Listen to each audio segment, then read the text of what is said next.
Welcome in to another edition of the DFO DFS report. Sorry for the delay. Zach had some hilarious camera issues.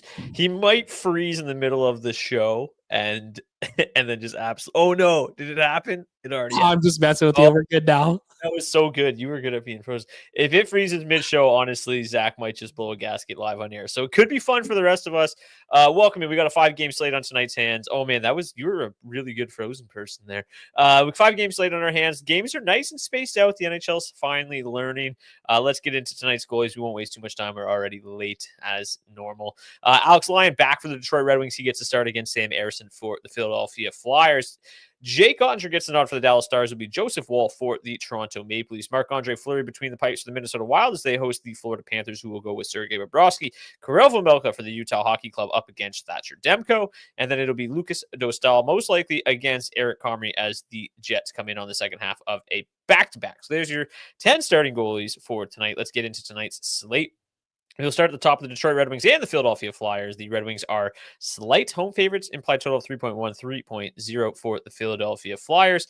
Wow, right off the top here. Vejmelka or Woll tonight, which one would you pick? Oh boy. Well, let's just take a look at the goalie charts. Let's just jump right into the goalies, I guess. We've got Woll grading out slightly ahead of Vejmelka. And I think that's probably the route I would go as well. I feel a little bit better about the Toronto Maple Leafs defensively in front of Joseph Woll than I do about Vejmelka in front of or behind the Utah Hockey Club defense. That being said, the Dallas Stars are obviously a scary opponent. Vejmelka has been unbelievable this year, so it's pretty close. I'll go slightly into Woll. How about you, Zach? Yeah, I agree with you there. Also, the Canucks seem to be a better team on the road than they are at home. With this game in Salt Lake City, that's probably why I'd lean towards Woll. Let's dive into the matchup for the Detroit and Philadelphia game. Going to see a lot of hard matching tonight. The Red Wings top line going to go up against the Couturier line most of the night. You're going to see the third line going up against the second line against the third line, fourth line against fourth line. Not great matchups across the board for the Detroit Red Wings. Pretty good matchups across the board for the Philadelphia Flyers.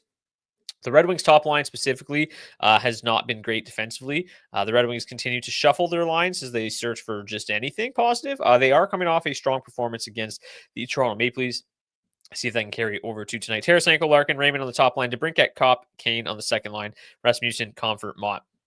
When you look at these lines as a whole, it's really Detroit one or bust. Like, I don't really like. Andrew Kopp is just a black hole of offense. Patrick Kane's been snake bitten as of late.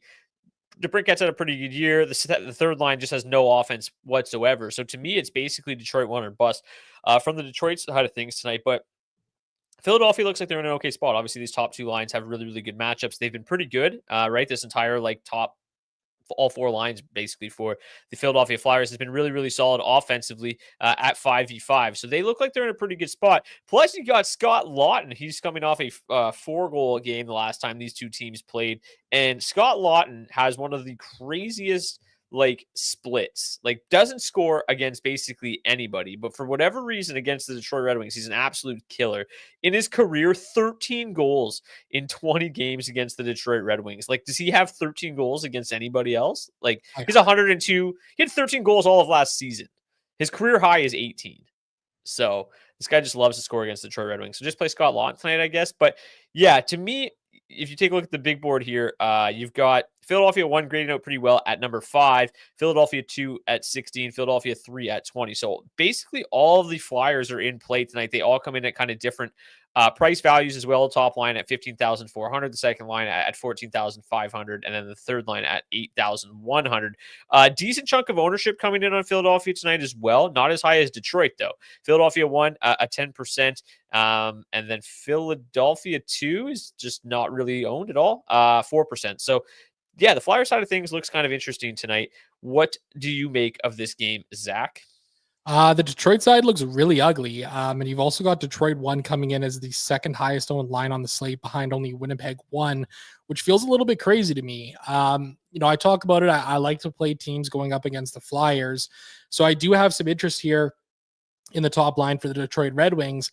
I'm not entirely sure if I'm comfortable getting up to 15% on them, though. I think I'd rather play some of these death lines on the Flyers that seem like they're in a bit of a better spot.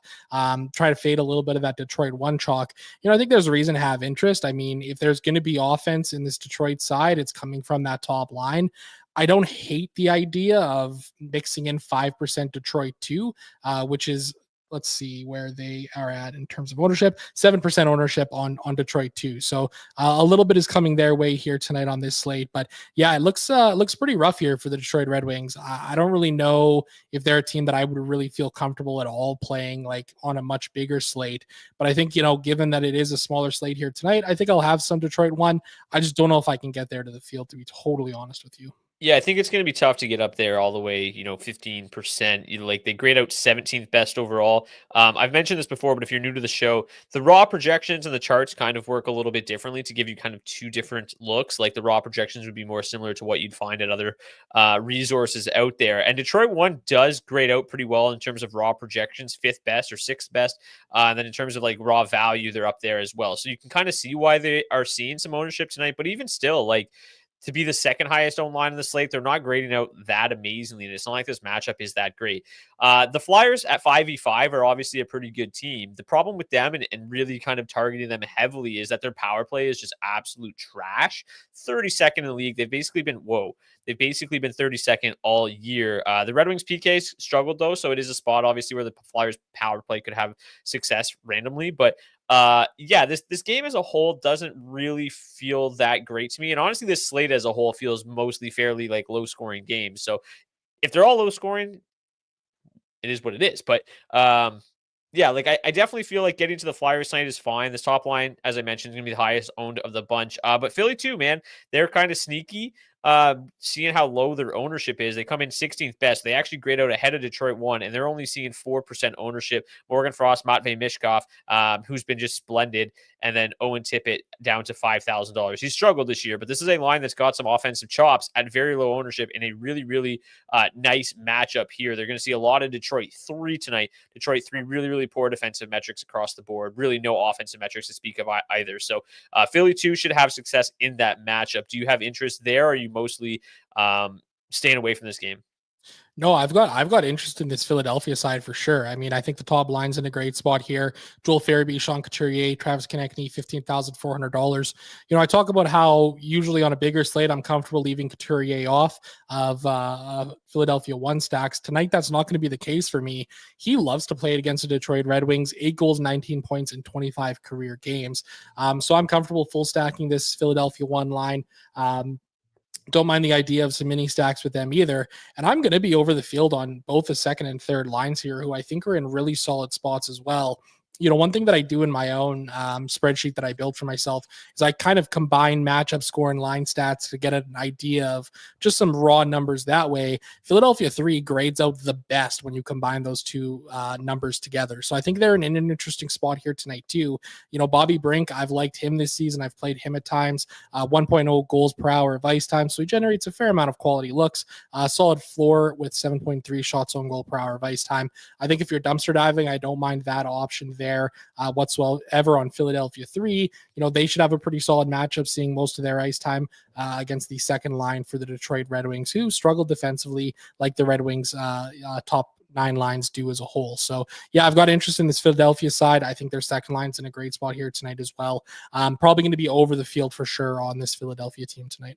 Yeah, it's worth mentioning, obviously, that if you take a look at the tippy top of the board here, some very, very expensive lines. I mean, Toronto one's got Nylander, Matthews, Marner fully together, coming in at just 6% ownership. And if you want to get up to a $25,000, $26,000 line, you're going to have to dumpster dive a little bit. And Philadelphia 3 looks like a line at $8,000 that has got enough offensive chops with Forrester and Brink, and they're cheap enough that you can pair them, with full stacks of these really expensive lines, whether it be Florida 1, Toronto 1, Winnipeg 1. yeah, they're in an okay spot at very low ownership in deep tournaments. I don't mind getting to them. If you're playing in smaller fields, probably not a line I'm going to have too much exposure to. But yeah, in those deep tournaments, they definitely seem like an okay line to get after this evening. Just another quick glance here at the power plays tonight. 6th best power play advantage for the Detroit Red Wings, 12th best power play against 21st ranked PK. The Flyers, the worst power play in the league over the last 10 games, but they do face the 28th ranked penalty kill. Any final thoughts on this game before we move to the Stars and the Maple Leafs, Zach? No, let's talk about a really interesting game here between these two teams. The Toronto Maple Leafs, as mentioned at the top, will continue to roll with Joseph Woll tonight, as Anthony Stolarz is sidelined for 4 to 6 weeks. So Woll is really going to get an extended run here. Also, guy with some injury concerns. I wouldn't be surprised if the Leafs are a little bit more careful with his usage moving forward. But yeah, this game is definitely interesting. The the Stars -129 home favorites, 3.1 implied total, 2.8 for the Toronto Maple Leafs. In terms of the matchups in this one, pretty good on the Dallas side of things. Not so much on the Toronto side of things. It's going to be mostly top 9 or top 6 against top 6, bottom 6 against bottom 6. You're going to see a lot of that. Both teams' fourth line's probably not going to get a whole lot of run in this game. So going to see a lot of these top 6s facing off against each other. We know the Dallas Stars are obviously very, very good defensively. The second line specifically has been solid. Top line and third line, not so much. So this isn't like necessarily a matchup that really, really scares me off of Toronto. And like at 6% ownership, when you have Nylander, Matthews, and Marner together, these offensive numbers when they've been together in the past are ridiculous. And, in a typical slate, these numbers would be like the darkest of blue. But it just so happens that the Florida Panthers are taking a similar approach tonight. If Barkov plays, his game time decision, he was in the morning skate, he should play. They're putting Verhaeghe, Tkachuk, and Barkov together, and that trio has even more ridiculous numbers. I dropped these in the DFO Discord earlier this afternoon. 5.6 goals for per 60, 4.8 expected goals, 47 scoring chances, 21 high danger chances when that trio is together. Just absolutely ridiculous stuff. So that makes Toronto 1 maybe not look as good as they normally would. And then, yes, Jim B pointed out in the chat, I was going to get to this in a moment. The Dallas Stars are really battling illness as a team. We saw Thomas Harley miss their last game. We saw Niels Lundqvist play in Harley's spot, leave the game midway through with flu-like symptoms. They said basically their entire lineup is a game time decision tonight. So that they're going to have guys kind of playing through it tonight, which makes the Maple Leafs all that more interesting. The ownership coming in on Toronto 1 tonight is very exciting to me. You've got this an ill Dallas Stars team. You've got a fully loaded top line of the Toronto Maple Leafs. Now, as exciting as it is, there's a reason they're 6%. It's very difficult to fully build around this line at $26,000. They're outrageously expensive. So there's enough lines on the slate that I think you can still easily get to them. And I will be well north of the field on Toronto 1. When you look at the rest of the Maple Leafs, not a whole lot going on here in the middle 6. In a difficult matchup like this, I'll probably just bank on that top line exclusively, maybe mix in a little bit in terms of some power play stacks with Tavares and such. But mostly interested in Toronto 1 in this game at super low ownership. Yeah, absolutely. And, I'm a guy who typically tends to fade the Toronto Maple Leafs when they're super chalky. I'm also a guy who loves to play the Toronto Maple Leafs when they're really low owned. I'm really surprised to see them coming in at 6.2% ownership tonight, because I think there's enough cheap lines that you can build around this top line for the Toronto Maple Leafs fairly easy. Like, it may not be the most comfortable builds or anything like that, but if you're playing in a deeper tournament or you really want to take a shot in a smaller field, single entry or something like that, I really don't mind the idea of playing Toronto 1 with a Philadelphia 3 or a Winnipeg 2 or a Winnipeg 3. Maybe some depth pieces from the Anaheim Ducks side of things, take advantage of a tired Winnipeg Jets team. I think it's really interesting to see them coming in at 6.2% ownership, and I'm going to be well over the field on them here tonight on this slate, I think, because they seem to be in an absolute smash spot here. You talk about the Dallas Stars having that flu bug right now, and even beyond just that, like, they've been a really up and down team so far this season. Their matchups come in fairly solid in what projects to be the highest paced game of the night, but their offensive numbers have been, not the greatest either here, and that's kind of one thing that's really fascinating for me. We love the look. We love the way this Dallas Stars team is lined up right now. Their top line is really cheap, all things considering, based off of where they've been in the past in the mid 5K range. Dallas 2, their second line, all sitting in that same price range as well. they've had times where they've been really productive this season, but it's felt more often than not, to me at the least, that they're kind of flopping more than they're really, really smashing. So I don't mind loading up on the Toronto Maple Leafs here. Most of my interest, I think, is going to stay on that top line. I don't really know if I'm going to get to a whole lot of this second line here for the Toronto Maple Leafs. Their offensive numbers are fairly solid here tonight. I'm just not sure how I'm going to kind of handle that. The nice thing about them, though, is they are coming in really, really cheap, or really, really low owned rather here as well. I think it's an interesting spot. I'll probably be staying off of Toronto 3 because the black hole known as Max Domi is down there with Bobby McMahon and Nick Robertson. Yeah, so due to the illness, the Stars didn't really have a morning skate, run any lines, give us any indication. And the other thing about them, and if you're planning on targeting them tonight, is they were really shuffling their lines around last game. So we don't even know if it's going to be the same way these lines were constructed. Just to give you a rough idea, I would imagine that Dallas 2 is still going to remain together. They played still north of almost 13 minutes together at 5v5. Marchment, Duchesne, Stankoven look locked together. But Ben, Johnston, and Dadonov became a line. Maverick Bork moved up to the top line with Hintz and Robertson. And then Sam Steele dropped back to the fourth line. So there's definitely going to be some line shuffling, or the chances there's some line shuffling tonight with the Dallas Stars outside of Dallas 2, which Dallas 2 still grades out really, really well. Their offensive metrics are by far and away the best that you get from this Dallas lineup, matchup wise, it's still pretty good. They're going to see kind of just a mix of all four lines. So if I'm playing Dallas, especially kind of with the uncertainty around the other lines, but just the uncertainty around this whole lineup tonight, I probably don't have a ton of interest, but Dallas 2, if all three of them are in the lineup tonight, definitely piques my interest. And especially like if one big player misses this game or anything like that from the Dallas side of things, that second line is going to see even more ice time. So I think it's obviously hard to say without knowing who's going to be in, who's going to be out, concrete information about the Stars here. I think that, the other day with Harley being out, Leon Bichelle became a really nice value play at the top pair with Miro Heiskanen. So things like that are worth looking out for, right? I mean, at the moment, it doesn't seem like I have a lot of interest in the Stars, but if there's a couple players missing and line shuffle, there could be some real value that opens up on this Dallas side of things tonight. But yeah, like just with the uncertainty, I feel much better about the Maple Leafs. I feel great about Joseph Wall at $7,200 against a Dallas team that, probably not at 100% tonight. John is interested in a Max Pacioretty one-off. We got to a couple one-offs yesterday that absolutely popped. Cough, cough. Patrick Laine, or should I say Hatrick Laine, just been an absolute freak for the Montreal Canadiens. Yeah, Pacioretty's been solid, right? His last 3 games, 3 shots on goal, 2 shots on goal, and 4 shots on goal. The shot volume provides a pretty solid floor. The minutes have been pretty solid, around 17, 18 minutes occasionally.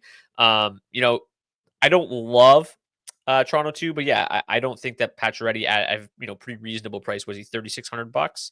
$3,800. I don't mind that. And Toronto 2, excuse me, just super, super low ownership.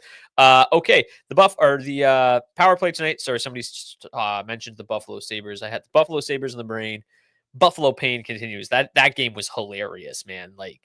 Just closed door meeting, nothing's gonna happen. And then you get shelled by the Canadians. Like, something should probably happen. The power play tonight, not a whole lot to write home about. Middle of the pack here for both sides. Both teams very, very good on the power play, but both teams pretty good on the PK as well. The Maple Leafs, though, are pretty undisciplined. 3.4 times shorthanded per game. Zach, any final thoughts, or are you ready to move to the Minnesota Wild and Florida Panthers? This game is going to be really interesting because I think we're on either sides of it. Yeah, I think we are, and I think that's why I'm ready to talk about it. Yeah, you are. Okay, let's get to it. The matchups, pretty bleak on both sides. Obviously, both these teams are very, very good defensively. Just want to go back, actually. I meant to mention this about Toronto 1. Just to give you a rough idea, if you fully stack that top line, get a minimum price defenseman in there, get Wool in there, and play one of the top value plays on the blue line in Jackson Lacombe, it leaves you with 11,200 for like your secondary stack or to fill out your lineup. So when you look at it, there's not a whole lot there, right? You mentioned kind of some of those lines: Winnipeg 2, Winnipeg 3, Philadelphia 3, or you just find pieces of one-offs to kind of round out that lineup. Obviously, you don't need to include Lacombe. You can open up a little bit more salary there as well, get up to 12,000, but just kind of give you an idea of how expensive Toronto 1 is. With a cheap goalie, with cheap defensemen, you still don't have a lot of money left over. So it makes sense why they are floating around 6% ownership. Really, really low pace score in this game. Matchup wise, not a whole lot to write home about outside of you're going to see a lot of the Minnesota second line going up against Florida 1. The Minnesota second line, really solid defensive numbers, only giving up 0.8 goals against per 60 so far this season, but I don't really give a shit. These offensive metrics with Verhaeghe, Kachuk, and Barkov together are, I mean, those are the craziest numbers I think I've ever seen on this show. They're absurd. They're insane. They have an 87 Corsi 4 per 6. I mean, it's so good. Then you take a look at the power play. They have the second best power play up against the 29th ranked penalty kill tonight. Sign me up. The only thing that's negative for them is that the Wild are pretty disciplined, but they have they're just super dominant at 5v5. They fully correlate in the top power play unit. I mean, there's just no reason not to get to Florida to one tonight, in my opinion. And when you take a look, like overall, they grade out number one for us, but just 10% ownership, pretty modest, coming in around the about the fifth highest owned line on the slate. So yeah, sign me up for some Florida one tonight. I'm in. Yeah, absolutely. I'm going to totally agree with you, honestly, on this 4-1 spot. I really like the look of this group here tonight for the Cats. I mean, you don't see these guys play together very often, but as you mentioned, man, when they do, they are absolutely incredible. Panthers first line, the top line to target tonight. 10% ownership, that feels ridiculously low. $21,800, that's a much more reasonable price tag. Like, it is still expensive, obviously, but like, you can get a little bit more comfortable with your builds, I think, playing Florida one here. I'm easily going to be double the field and maybe even more on this top line for the Panthers and really try and leverage what looks like an incredible spot here. I also agree it doesn't really matter to me what the defensive numbers say about the Minnesota Wild or Marc-Andre Fleury in the crease tonight. Like, this is just an absolute smash spot, I think. And I'll be honest with you, like, I really like the look of this top line for the Minnesota Wild here. I mentioned to you before the show, Kirill Kaprizov loves to play against the Florida Panthers for whatever reason. 7 games played against them in his career, 5 goals, 14 points, averaging 17.6 DraftKings points per game before you include any of the bonuses. So I think he's an absolute smash play tonight at $9,500. A really expensive one, mind you, but man, it looks great. And Matt Zuccarello's had success against the Cats too in his career. 30 games played, 16 goals and 33 points. I know this one comes in with the lowest pay score of the entire slate, but just the way these top lines are kind of shaping up, like it feels like the rest of the game might be a little bit on the slower side, but when these top 2 lines are out there, man, it is going to be all gas and no brakes for them. And I want parts of that for sure tonight.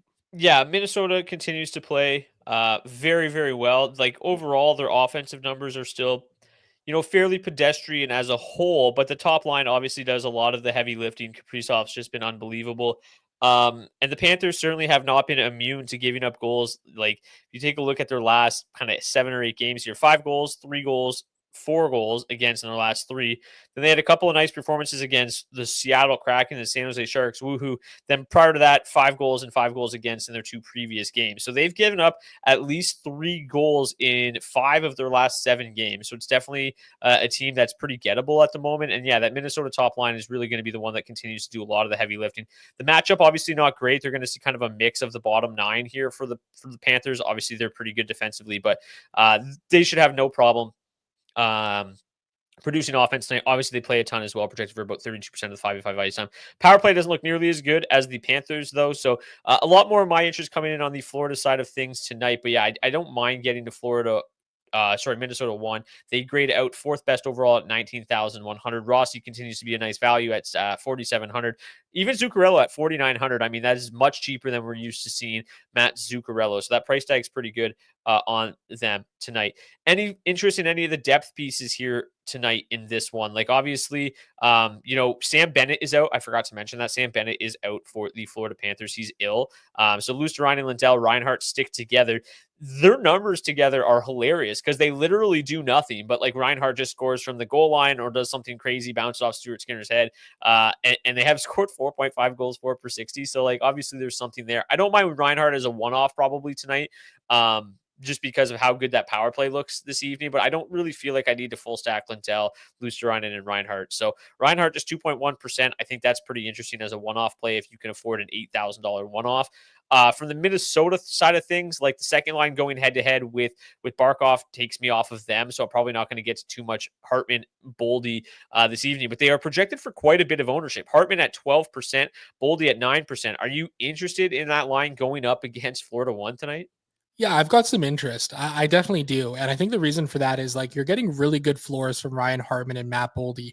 Hartman, man, 9.5 shots on goal per hour of ice time so far this season. That's a really nice clip there, giving him some good floor. Matt Boldy, too, loves to shoot the pill, 10.7 shots on goal per hour of ice time. There's basically three players on the Minnesota Wild that take shots in the offensive zone. It's Kaprizov, Hartman, and Boldy. So I don't mind mixing a little bit of this Minnesota 2 in there. I don't think I'm going to go crazy. Marcus Johansson coming in at 2% ownership versus those other two guys. I think if I'm playing any Minnesota 2, I'm just going to full stack them and hope that Johansson finds a way to get on the score sheet, which is something he's done against the Cats in the past. 33 games played, 6 goals and 16 points. I will say I do have some interest here in this second line of the Florida Panthers as well. Obviously, Sam Reinhart obviously can score from anywhere on the ice, including below the goal line, which is kind of hilarious because everybody's like freaked out about it. Like, whoa, look at this goal they scored. And Connor McDavid does that like all of the time. So it's kind of fun to see that. But I don't mind playing a little bit of this Florida too. You want to give me a low-owned Sam Reinhart projecting for 13.2 points tonight. I will jump on that any day of the week and get over the field there. Don't mind a little Lundell too. He's seeing some ownership at 8%. Third, fourth lines for both these teams will be a definite passes for me though. Let's move on to game number 4. You've got Utah hosting the Vancouver Canucks. They are minus 118 home favorites against the Canucks, who you mentioned have been better on the road than at home. Coming off an impressive win over the Colorado Avalanche the other night, Thatcher Demko, we kind of said was looking pretty rusty. Did not look rusty at all in that game. The Avs having a tough time beating him. Matchups are pretty reasonable on both sides. Fairly low pace in this game, but matchup-wise, both teams look like they're in okay spots. Utah's really played well offensively as of late, and the top two lines doing a lot of the heavy lifting for them. They've been in, just outstanding offensive numbers from both of those lines as of late. The matchups, as I mentioned, pretty good. Better for the top line, so I feel a little bit better about Keller, Schmaltz, and Hayton than I do that second line. But man, that second line has performed extremely well. Cooley and Gunther have been just red hot. Gunther, really kind of tapping into that early season form we saw from him. So I think that Utah is in a pretty interesting spot tonight. Both lines grade out pretty well, 7th and 14th overall. They're very reasonably priced at 14,600 and 12,800. Both seeing a decent chunk of ownership around 8%. So we'll start on the Utah side of things first. Zach, how do you feel about them tonight? Yeah, I've got a lot of interest in this Utah side of things. Most of my interest is actually coming in on the second line rather than the first line. If you want to take a look at the matchups here, you're going to see Utah 2 going up with most of their ice time against the second line of the Canucks and the third line. And the line stats for the Canucks, those are the two lines that give up the most goals against per hour of ice time. And you take a look at Utah's second line, 4.9 goals per hour of ice time. They're on a bit of a heater right now, and I want to tap into that, especially considering Dylan Gunther, good old Edmonton boy, 2 goals, 5 points in 4 career games against the Canucks. So clearly, as with him growing up an Oilers fan, he must have hated the Vancouver Canucks because he sure seems to love to play them. So I've got a lot of interest in this Utah 2 line. I'm comfortable getting over the field on them. Jack McBain coming in at 1% ownership. I'll be over the field on him as well, trying to get a little bit different with the Utah 2 stack there. I really like the look of this Utah side of things.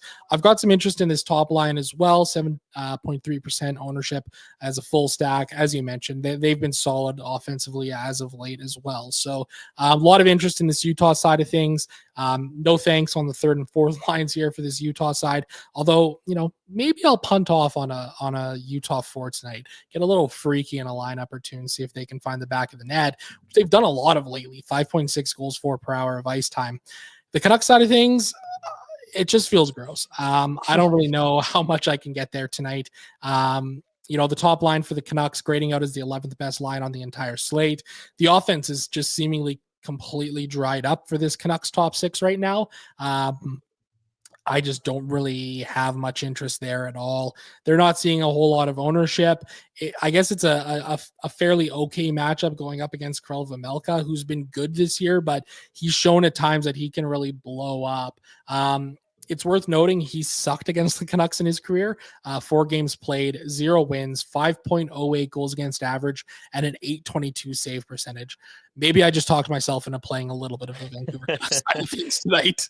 Yeah, I don't know. Like, it's hard to play the Canucks. They just don't generate a lot of offense, and it's crazy to say that because like they were so dominant last year, but this year it's just the offense hasn't really been there. JT Miller was on the second power play unit last game too, which definitely makes me a little bit less interested in that top line. The Pedersen line without Sherwood on it, the offensive metrics aren't nearly as good. So yeah, like these are just not pretty numbers, and I'm probably gonna stay away for the most part. I feel like I'm probably gonna regret that though, because like Utah is not the best defensive team in the league by any stretch. So this game does feel like there could be some goals. Jake in the chat says Sherwood one off. I mean, yeah, he's obviously had a great season. And Jim says the Canucks just have no floor, and that's exactly it. Their shot volume is just so low as a team. I mean, the public is staying off them for the most part as well. Vancouver won, coming in at about 5%, 6.8% for the second line. But yeah, I mean, Vamilka's been great this year. Probably not going to be in on Vancouver too much. Just to go back to Utah for a second, their last 5 games, 5 goals, 4 goals, 4 goals, 4 goals, 4 goals. Pretty good. Pretty good. From a power play standpoint in this game, though, the Utah Hockey Club have the worst power play advantage on the slate at 26th versus the number 13 ranked PK. The Vancouver Canucks 13th best power play up against the 20th ranked penalty kill, 3rd best power play advantage. So are you at all? You said you're kind of talking yourself into some Vancouver. Are you interested in targeting them from a power play standpoint in this game? I guess maybe that might be the way to kind of target them. You know, you can get some pieces in the top 6 here. Obviously, Quinn Hughes, just a volume monster on the back end, right? I mean, this is a guy who's taken 7.6 shots on goal per hour of ice time, 0.6 goals, 2.8 points per hour. I mean, I think he's a solid play tonight, even as a one-off at $7,400. I think I might get there. Maybe I'll get 10% Vancouver in my 20 max here tonight. Probably get that exposure through the power play and hope they can find a goal or 2 there tonight. There you go. Let's get to the final game of the night. Got the Anaheim Ducks and the Winnipeg Jets. The Jets on the tail end of a back-to-back, but still massive implied total for them there at 3.4. They are minus 160 road favorites in Anaheim. We know the Ducks not very good defensively, and that shows up in spades on the matchup score for the Winnipeg Jets. Really, really good matchup for the top line. Really best matchup of the night for Winnipeg too. The third line at 94.9. So all gravy on the Winnipeg Jets side of things tonight. Obviously, that top line was just unbelievable again last night.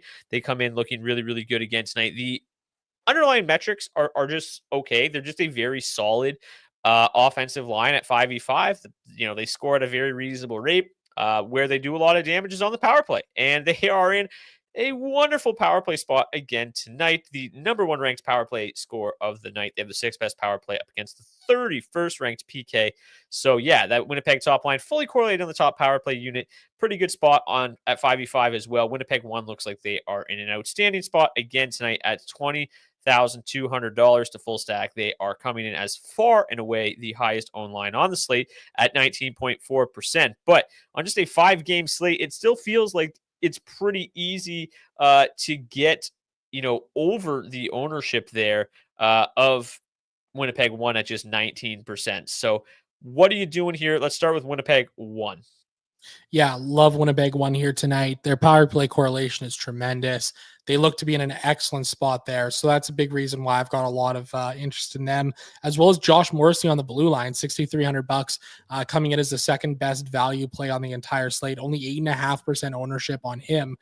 He has loved to play against the Ducks in his career, and the top line of the Winnipeg Jets has as well. Kyle Connor, 12 goals and 19 points in 17 games played, 8 goals, 20 points in 25 for Scheifele. Yeah, man, I think it's pretty self-explanatory here. Like, this is a line that's shown an ability to absolutely break slates. Their offensive numbers may not be as elite as they were earlier in the season, but they are still projecting for 32% of the ice time tonight, which is tied for the most of any line on this entire slate with the Minnesota Wild top line. I imagine Florida 1 is probably going to get a little bit of a bump there too tonight or with Sam Bennett out of the lineup and that top line loaded up. Just think it's a really great smash spot for them here. I'm comfortable getting over the field on them. 20% ownership doesn't really scare me on this slate because I think there's enough ways to get different elsewhere. And honestly, I've got interest in the second and third lines here as well, who are both drawing like a reasonable amount of ownership. Winnipeg 2 coming in as the 15th best line to target on this slate, 7.1% ownership. And Winnipeg 3, 13th best line on this slate, coming in at 6.9%. Nice. As I mentioned earlier, these are some guys that you can fit in with these really expensive Florida ones, Minnesota ones, Toronto ones. So I think for me, I'm going to be getting exposure to all of this Winnipeg side here tonight. What seems like a really plus spot. In the same breath too, we got to mention the dosed wall or the dosed screen door, depending on what he feels like doing here tonight. In the lineups that I don't have the Jets, I'll probably be playing some Dostal just to try and get a little bit different here as well in case the Winnipeg chalk does flop on this slate. But I've got tons of interest in them, and it makes sense as to why all of this ownership is coming in on them. Yeah, it's worth mentioning that Winnipeg 2 was a little bit different midway through last game, so we don't know 100% what they're going to look like tonight. Alex Iafallo was bumped up to that top line. And once Iafallo was moved to that, or not top line, excuse me, that second line, once he was moved there, they had 0.44 expected goals for per 60 in just 4 minutes. So they did a nice job. They generated 3 scoring chances, 2 high danger looks in 4 minutes of ice time. When Chiprikov or whatever his name is there was on that on that second line, not quite as good. So, I thought he was an okay play yesterday because his shot volume was really good, and then he just did absolutely nothing. So I feel actually a little bit better if Iafallo is there. I mean, we've seen Iafallo do pretty well in, good spots before, like early in his career, obviously more of a fourth line kind of player now, but at minimum price, I think if he's on that line, he provides a little bit there. Chiprikov is 2,900. So I would build with him in there, and then you can easily pivot to Iafallo at minimum price if you need to later in the evening. So really like Winnipeg 2. Winnipeg 3 is fine as well. The matchup obviously being great for Winnipeg 2. I've probably got a little bit more interest there. Perfetti on the top power play unit also helps as well. And he's been a lot better, man. Like he's looked good lately. The shot volume's actually kind of coming to life for Perfetti as well. So interested in Winnipeg 2. Don't mind getting to Winnipeg 3 if you have to, right? Like we talked about, you're going to need some of these really cheap lines if you want to play like a full Toronto 1 stack. And Winnipeg 3, decent enough floor, coming around 7% ownership tonight. As well. From the Duck side of things, I mean, Jackson Lacombe obviously looks like a great play. He's a guy that you played a ton. Now that he's actually on the top power play unit, he has even more upside. So he looks like one of the best punt options on the blue line. Not a whole lot here, though, right? Like the matchups are going to be a lot of Anaheim 1 versus Winnipeg 2. That Winnipeg second line's got a really good defensive score. So that really, really good Ducks top line that has flopped for us in the past is in a bit of a tough spot, so probably not getting to them. The second line has a good matchup, but their offensive metrics are just horrendous. I believe Brock McGinn is also on that second line, which, not going to get there. So I really don't have too much interest in the Ducks at all. I actually think Eric Comrie is a fine goalie, and I will probably have some Eric Comrie tonight. He hasn't been as good as of late after a really good start to the season. He's lost 4 straight. He's given up 13 goals on 120 shots for an 892 save percentage in his last 4. So hasn't been necessarily sharp. If you feel like you want to get to the Ducks for that reason, I think that the only real option is Anaheim 1, despite a difficult matchup. They're by far their best offensive line. They are drawing 10% ownership. Are you getting there tonight? I've got a little bit of interest. Pretty tepid though, I'll be honest. Like again, I don't really like to play the Anaheim Ducks whatsoever. It doesn't feel like the greatest of spots here. I think the one thing worth noting is that, the Jets are in the second half of a back-to-back with travel involved. Historically, teams, over the last 10 years who are in those situations, having to travel in the second half of a back-to-back, only win a game about 42% of the time. I think we could probably bump that number up here considering the matchup. But it is a little bit tough for these teams that are in these positions. So I think I'll have a little bit of Anaheim here, maybe 10 to 15% total ownership here.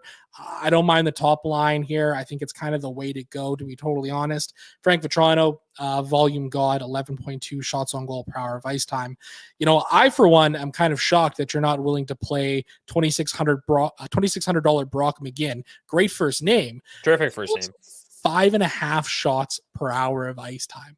he is like a shot block god in the forward ranks, which is kind of hilarious. I think it's probably going to be a situation tonight where, the Jets are getting a lot of volume. So, I mean, if you want to mix him into your lineups, if you're playing a little bit of Anaheim too, I guess it's fine. I just don't really see the need to get down there to those second and third lines on the Ducks. Which is kind of interesting because they're drawing a little bit of ownership here tonight. 5% on Anaheim 3, only 1.9% on Anaheim 2, mind you. But kind of an interesting spot there. I don't really think I'm going to be getting there, though. Just going to load up on these Jets. Yeah, I mean, Leo Carlson hasn't really necessarily looked himself since coming back from injury either. Just 2 shots on goal in 3 games? I don't think that there's much of a floor there. Over 1,000 live viewers right now. If you're watching on YouTube, please smash that like button and listen to Peter B. Lacombe one off. That's probably as much Anaheim as I'm getting to tonight, to be completely honest. And yeah, I just love this Jet side of things. The power play in just such a good spot. They look outstanding, and I think there's some fun ways to build around this Jets team tonight. I'll show off one of those ways in my DFO head-to-head. So yeah, take a look there. But smash that like button for us as we, I guess, wrap up this section. Any final thoughts? No, just ready to talk about how I'm locking Jackson Lacombe into every single one of my lineups. There you go. Lock them in. Okay, let's get to the defenseman, and that is not the right thing. Let's go back to the power play. Now back to the defenseman. Okay, here we go. So value-wise tonight, boy, oh boy. Lindell still popping, especially with the kind of added minutes with Thomas Harley and potentially anybody else out tonight. So I mentioned it the other day. He's hilarious because he kind of just always puts up a reasonable amount of points, but never has like those smash games. He usually has like 3 shots and 2 block shots, and that's like exactly what he did the other night, and probably what he's going to do tonight too. Simon Edvinsson is popping. He's been solid playing, 22 minutes tonight, $3,600. Pretty good matchup for the Red Wings tonight. Jackson Lacombe, $3,300, looks outstanding. Just projected for 4.2% ownership, which is stunning. He's been awesome as of late. In terms of the popular defensemen, Jared Spurgeon, the highest owned defenseman on the slate at $4,300. One other name that I love tonight, Aaron Ekblad at 4K, playing massive minutes, over 25 minutes a night for the Florida Panthers on that top power play unit that's in a really, really good spot. I love Josh Morrissey as well. Obviously, a little bit more expensive with that power play in another amazing spot tonight. Any other names sticking out to you, Zach? Yeah, I mean, let's talk about it. Jackson Lacombe, $300. This is a guy that I've been playing all season long this year. He is a guy who just is super, super productive in his minutes. He's averaging 18.8 minutes per game this season so far, 5.2 shots on goal per hour of ice time, 5.9 block shots per hour of ice time.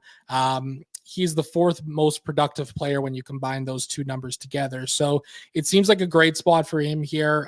You should see a lot of ice time going up against the Winnipeg Jets tonight, playing up there on the top pairing. A couple other names that are standing out to me. Simon Edvinsson, I've liked him this season, $3,600. I think he's a good play. Michael Kesselring, really good shot volume from the blue line for him, 5.8 shots on goal per hour, $3,300. Don't mind him either. Those are probably some of the guys I've got the most interest in. Lindell, I guess we should probably mention him coming off as the top value play on the slate. The thing with that is his floor is just not super strong. So a little bit of a concern there, but at $3,100, I mean, it's a pretty reasonable price tag in what seems to be a decent enough spot for him. I think that his floor is pretty solid, but his ceiling is just kind of doesn't really ever have a ceiling game, which is kind of unfortunate. As I mentioned, smash the like button. Just 27 likes at the moment. We had our most liked video last episode, so don't make me beg. Over 1,100 live viewers right now. Give us some love. Really, really helps the channel. Really, really helps the show. So if you like us and you like the show, you want to support the show, smash that like button for us. Let's get to the goalies tonight. As I mentioned, Joseph Woll really stands out, especially if any prominent Dallas Stars miss tonight's game at $7,200. He's projected to be the highest owned goalie on the slate. Really, really nice price tag. He's had a really, really good year. The Maple Leafs are outstanding defensively. If anything, that's probably going to be a fairly low scoring game, and he's going to be in line for a win tonight, potentially, especially if anybody misses. Smashed it. Love that. Thank you so much, Herman Money. But yeah, Eric Comrie projects as the highest owned, projects as the best goalie tonight at $8,400. I think that's probably a bit of a steep price. to pay for Comrie. Obviously, if it was Connor Hellebuck, I'd be okay. But yeah, a little bit steep there, but obviously a great matchup. Highest implied win percentage on the slate. Also projecting for a decent chunk of ownership. Do not really feel great about Marc-Andre Fleury against the Panthers. Think that's a bit of a tough matchup. Obviously, the Panthers finally broke through last game against the Oilers. Hoping they can keep it rolling tonight. Sergei Bobrovsky's relatively interesting at $7,500. He's just so difficult to trust on a night-to-night basis. Obviously has big games, but has some real stinkers too. So I probably feel better getting down to Joseph Woll a couple $100 cheaper. The goalies are real difficult tonight, if I'm being honest. Like it's basically Joseph Woll, maybe some Bob, maybe some Alex Lyon, and I don't mind getting a Sam Harrison against the Red Wings either. They just don't score goals. So Demko, Vejmelka are a little wishy-washy for me. Dostal obviously in a tough spot. So for me, Bob, Woll, Bob, Walt, Lyon, and Harrison. Yeah, I don't really have a whole lot to add, and I mean it's a pretty gross slate for the goaltenders here. I think I'm pretty much in agreement with you. I don't really think there's anything else that stands out to me. I don't mind getting to Jake Ottinger tonight either at $8,200. Definitely a little bit of a concern with the flu bug going around there, but I think it's a decent enough spot for him. It does just feel really gross for the 10Ds tonight. Yeah, I mean, Wool projected for the second highest shot volume. It's just so easy to get to him without question. Okay, let's get to today's daily face-off head-to-head. But before we do, if you want to participate in today's hat trick pick challenge, comment your hat trick pick in the comment section of the video on YouTube, not the live chat. If you want to participate, if your player scores a hat trick, which we've had many hat tricks this year, just not a lot of winners, we'll get you a $25 gift card to nationgear.ca. We're also working on some other games that we can play kind of throughout the show, working on some additional prizing as well. Hopefully we've got some more details in the new year. So yeah, right now, hat trick pick challenge is fun. We got some more coming in the new year as well. So stay tuned for that. And if you don't want to miss any episodes in the new year, make sure you subscribe to the new channel as we continue to try to grow this one, and smash the like button as always. Okay. Let's get to today's daily face-off head-to-head. I won yesterday's daily face-off head-to-head, so I will go first. I have a 22-21 record against Zach this year. So I went with the full Florida 1, Barkov, Verhaeghe, Kachuk, and Aaron Ekblad. Now, my first build was full Florida 1 with Scheifele and Velarde, but I actually really like Perfetti tonight as well, $3,600. So I kind of went with a bit of a cheaper Winnipeg power play stack, Winnipeg power play correlation with Perfetti, Morrissey, and Velarde. Obviously, Wool between the pipes, really, really cheap there. So yeah, full exposure to this Florida top power play unit, full exposure to, not full exposure, but some exposure, cheap exposure to the Winnipeg power play, which those are the top two power play advantages of the night. Then Wool between the pipes left me with 25, I think, or $2,600 left. So I went with my guy, Marco Kasper. Bit of a homer pick, but he's on the fourth line, but he's on the top power play unit for the Detroit Red Wings tonight. So I don't mind him at 2,500 to kind of round out this lineup. But yeah, a lot of options here tonight. I kind of went with something a little funky. Zach, what did you do? Yeah, I kind of like the look of my lineup here tonight. I think, you talked to them. Yeah, it's kind of funny. You like your lineup that you build, right? Logan Cooley, Dylan Gunther. I think they're in a solid spot here for Utah too.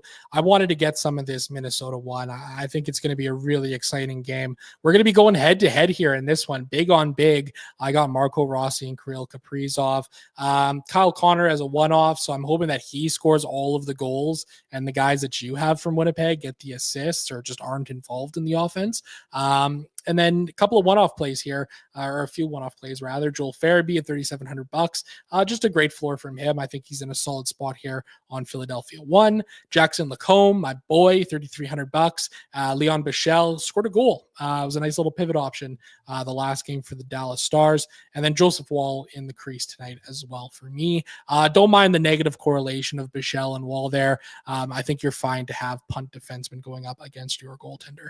Well, especially on smaller slates. Michelle, 2 goals in 3 games since getting the call up. Not a guy really known for his offense, though. But yeah, a bit of a lucky bounty that night. See if he can stay hot. If he plays like 25 minutes or whatever he played the other night, I don't think he played 25. Let me actually just pull that up so I'm not straight up lying to you. Played 16 and a half minutes, so far from 25. But hey, any other injuries tonight, you never know. Could see additional ice time. That's today's daily face-off. Good luck, Zach. Since I won yesterday, I get to go pick my hat trick pick first. Again, if you want to participate in the hat trick pick challenge, drop your pick in the comment section below. Get you a $25 gift card to Nation Gear, and you can pick up some DFO swag. My Hattie pick for tonight, I am going with, boy, so difficult between Florida and Winnipeg. How do you choose? Give me Kyle Connor. There you go. That's a good pick right there. I'm going with Matt Zuccarello from Minnesota 1 on an absolute heater this year, shooting 20%, double his career average. He's also got 16 goals in 30 games played against the Cats. Let's see if he can stay hot here tonight. That is going to do it for this edition of the DFS report. Thank you guys so much for tuning in. As I've said 14 times on today's show, smash that like button, subscribe to the channel so you never miss a show. Zach and I have been a little bit later this week, mostly due to technical difficulties. But we talked. It's a lot easier for us to come live at 4:30 than it is 4. So moving forward for the rest of this week, we're going to be trying to come live at 4:30. Always going to be a little bit later on Thursdays just due to a scheduling conflict on the channel. So probably around 4:45 on Thursday. But look for us 4:30 moving forward. Again, shout out to our friends at rotogrinders.com for providing projected ownership for today's show. If you want to get $20 off your first month of NHL Premium at rotogrinders.com, you can click the link in the description of the video on YouTube, get $20 off your first month, and take everything you learned in today's show, put it in their optimizer, and build that optimal lineup for tonight. And if you want to join the DFS Discord, there's also a link in the description of the video for that as well. That community is growing each and every day with these episodes. And yeah, we're in there chatting about DFS all day. We had some really, really big hits last night in the Discord as well. Shout out to those guys. Congratulations. And hopefully we get some more tonight. So come on in. We chat all day. Most importantly, though, we're dropping all the kind of the late breaking news, the lineup changes, all that stuff. So if Barkov is out, surprisingly tonight, we will let you know so you don't have any dead lineups tonight. That's going to do it. I'm Brock Seguin. Zach Laing with me as well. Best of luck tonight. Happy holidays. We'll see you guys back here tomorrow. Until then, cheers.